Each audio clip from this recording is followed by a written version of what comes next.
like a duck. It's a duck. Or it might be or it might be a Lutnick. Right. Or it might be a Lutnick duck. It has been a significant week in the chase for truth and justice in the case of Jeffrey Epstein. A Trump cabinet official admitted to being on the pedophile's island after lying about it.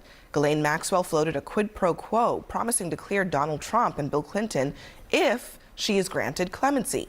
Republicans began to see the unredacted files, only to find even more redactions. And the Justice Department spied on those lawmakers making searches, something that caused even Speaker Mike Johnson to condemn the administration. And speaking of the DOJ, Pam Bondi acted more like a campaign surrogate than the Attorney General. She refused to answer basic questions about her handling of this case and of the files. Indicted. Excuse me, I'm going to answer the question. Answer my question. No, I'm going to answer the question the way I want to answer the question. No, Your you're going to answer theatrics the are question the ridiculous. way I asked. I believe you just lied under oath.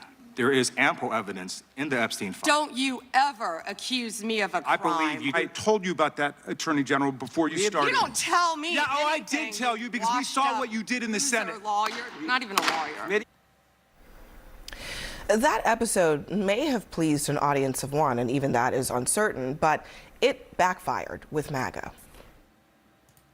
Pam Bondi is a horrible speaker. She made an absolute ass of herself.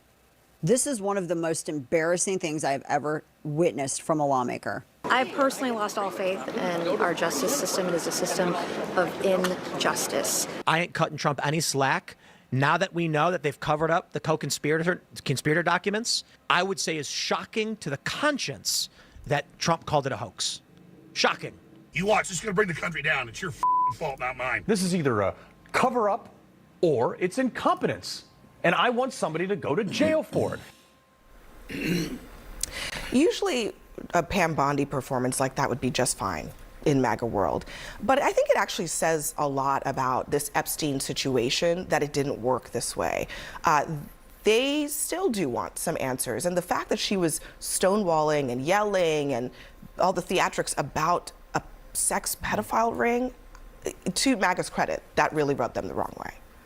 Don't you dare accuse Pam Bondi of doing her job, right? Because that's really at the heart of the problem here. Pam Bondi is the Attorney General of the United States. She does not represent Donald Trump. She does not represent Bill Clinton. She represents the people, and in this case, the victims of the Epstein scandal, right? And so the most arresting image for all the toxicity, right? And honestly, the last time I saw something that toxic, Britney Spears was involved. But for all of that ridiculousness, the most arresting image of the entire hearing was when all of those Epstein's victims stood up and Pam Bondi refused to look at them in the face. Pam Bondi refused to look at her clients in the face. The people she's supposed to be representing and defending, she couldn't look them in the face. And that is going to be the story of that hearing, no matter what Pam Bondi said and how she yelled and carried on. I think one of the most striking moments was when she brought up the Dow. Because what did that have to do with Epstein survivors and victims and the case, right? So it was all about performing for Donald Trump, and that's because he rewards that.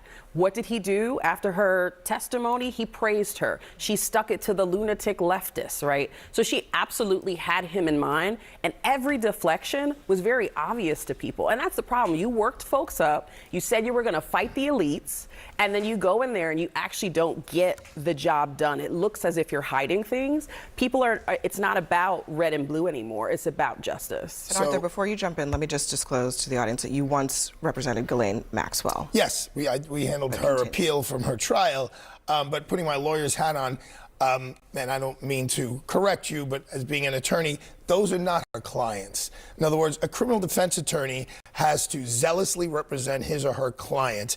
A prosecutor is in a much more luxurious position. They have a quasi-judicial function.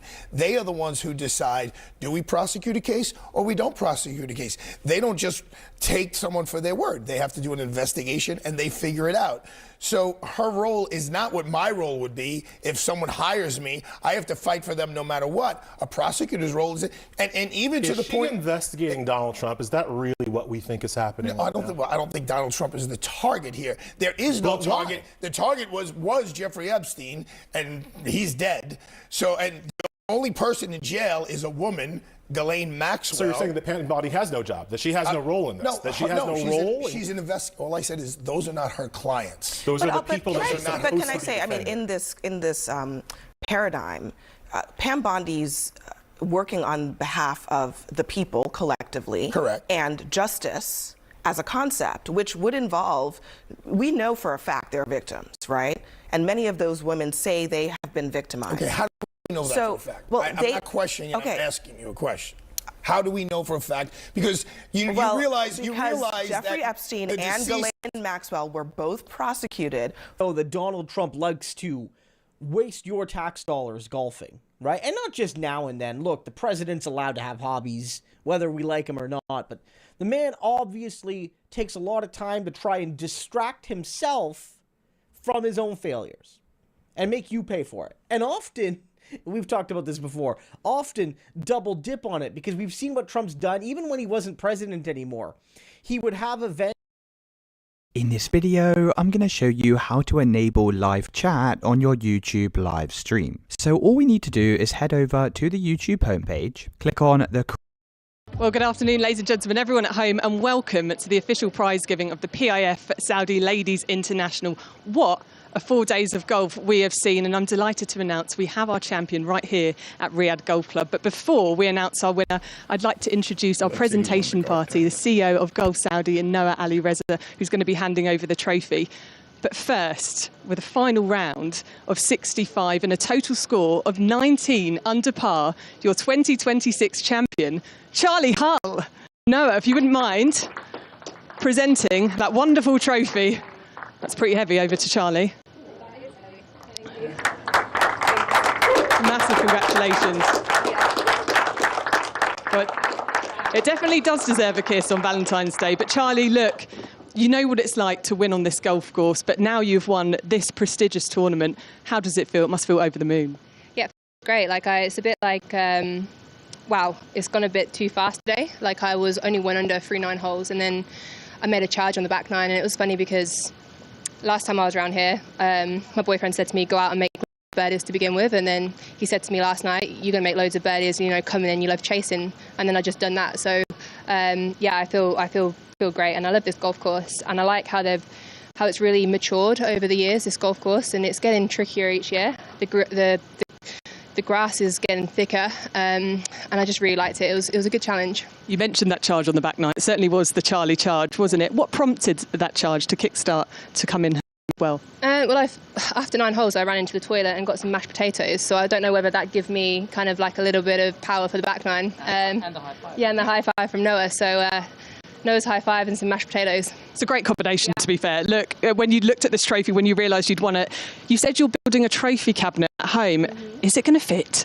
I know. I've literally just taken a video of it and gave it to the carpenter, showed him the video. I said, can we make sure this fits now, please? Because it's quite heavy as well, so yeah. Look, it is Valentine's Day after all, and one of your true loves, I know, is the game of golf. So to win this tournament, the first on the LET season, does it really go to show how much of a special year you're going to have? Yeah, I've worked really hard, obviously, this off-season, so it's just nice to get a result pretty much straight away, and it's one of the bigger events on the LET, and it's kind of like the home event for me, because obviously I'm with Golf in Saudi, so it's just nice to kind of win for my sponsors. It was a dramatic end to the end, wasn't it? When you were waiting to find out if you won, what were you doing and how did you find out? Well, I was getting my dad to send me some videos of my house to see the progress, and then I was having a bit of a chipping competition and having a chat to Ryan and just trying to get my heart rate down, because I feel like I get more nervous when I'm doing nothing than rather being out there, and I'm more in control out there where it was just out of my hands. Last but not least, you mentioned the home renovation there. It's a nice prize check. So how much will that go towards it, and what will you be spending it on? Well, no, it's pretty much done. So I needed that win. I needed that win. But yeah, I'm just looking forward to get back and settled into my house in a couple of weeks' time once it's all done, ready for my birthday. Absolutely. This is your win in your 20s, so the 30s to come. So it's the last time to celebrate your 20s. Yeah, I still feel young, so I'm not going to say I'm 30. I'm still a baby, I think. You are still a baby. Congratulations, Charlie Hull, winner in 2020 Saudi Ladies International. Enjoy this one. Congratulations. We've got to lift the trophy. Yeah, we need a bit of oomph. Come on, here we go. In the air. That's it. She does a lot of gym work for a reason. Let's go.